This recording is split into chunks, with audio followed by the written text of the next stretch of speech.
Hello and welcome to this pit stop for the Ant-Man expansion for Marvel Legendary, a deck building game.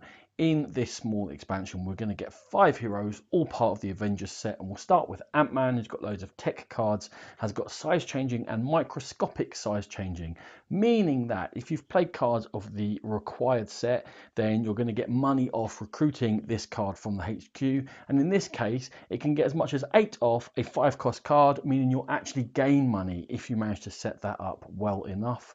A lot of Ant-Man's powers allows you to draw cards, and from drawing cards, Giant Ego allows you to have extra strikes if you have done so. The next hero is Wasp, also got microscopic size changing. All her cards are tactics cards, and her tactics cards always chain off each other, as well as her big card, Founding Avenger, giving you extra strikes as well as 4 for itself for each Avenger card you've played this turn. Jocasta is the bride of Ultron. Now she gets empowered. Now cards which are empowered look for a particular type, in this case it's technology, in the HQ, and that will give them extra strikes. So in this case Jocasta obviously likes to have lots of technology cards, being a sort of a robot herself. The other thing Jocasta has is if you've got an empty discard pile, you either get extra powers or she lets you shuffle your discard pile back into your deck, creating an empty discard pile to trigger off the other cards within that set. Wonder Man is with us. Wonder Man gets empowered by melee or also by range attacks, and that's going to power up his attacks. Also got size changing and a lot to do with taking cards out of the HQ and putting them on the bottom of the hero deck to try and get the types of cards he wants to be empowered by. The Black Knight is the 5th one. Now, Black Knight also gets empowered, but in this case, not by these types of cards, by melee and tactics, the rest of it. It's by colour of cards, which we've seen before with different things, but not with empowerment. And also, this Flying Steed gets to draw extra cards if a Master Strike has been drawn on the turn that you've got Flying Steed in your hand. So who are they going to be fighting? We've got 2 masterminds here. The first one is Ultron.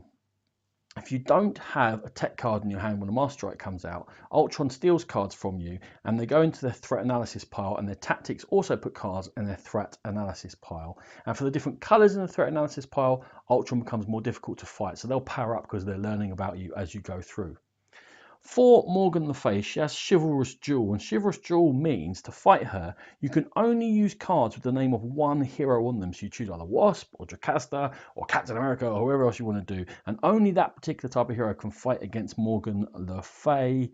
And she also messes around with your discard pile and wounds you and takes heroes and stuff like that. She basically casts spells on you as you're trying to fight against her. Ultron will always lead Ultron's legacy. Also microscopic size changing in there, but size changing when you're going against a villain means that they're easier to fight against. A lot of them are also empowered by all sorts of different things, and future Ultron Prime actually gets double empowered.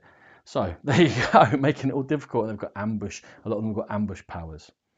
Queen's Vengeance always goes with Morgan Le Fay. Again, a lot of them have got Chivalrous Duel, so you can only use one type of hero to fight against them. You've also got microscopic size changing against Gigantus. Mordred the Evil will make you take cards out of your discard pile and hand them round to each other, so you can hand good or bad stuff on. There are 4 new schemes. That's the last cards that come in the set. We've got Trap Heroes in the Microverse. Now you put extra hero cards into the villain deck from this one and loads of twists. And as those heroes come out, then you have to fight them equal to their printed cost, and you have to destroy all them. Otherwise, evil's going to win when they start escaping. So there's lots of villains coming through.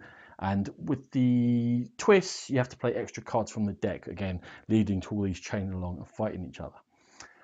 Pull Earth into medieval times. Whenever there's a twist, every villain gets Chivalrous Duel, then that thing where you have to have the one hero to fight against them.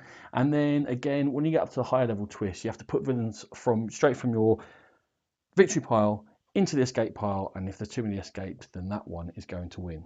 Transform commuters into giant ants. As the twists come up, they'll take bystanders, turn them into giant ants, and you're going to have to kill the giant ants, because for the first twist you get 1, for the second 2, for the third 3, etc. And it's 6 plus the number of players, the number of twists in the deck, and if ever there's 10 or more giant ants, then that scheme wins. Or the Age of Ultron itself, in which you have another hero in the deck as long as you have 4 or 5 players, but the twists are going to take cards into Ultron's evolution pile, And the evolved Ultrons, you're going to have to fight them again to defeat them. However, they get empowered by colours in the evolution pile. So again, Ultron's powering up from his analysis, and the evolution pile's powering up, and it's all to do with colours, making them more difficult to fight. So that's it. That's what you get in the Ant-Man expansion to Legendary and Marvel deck building game.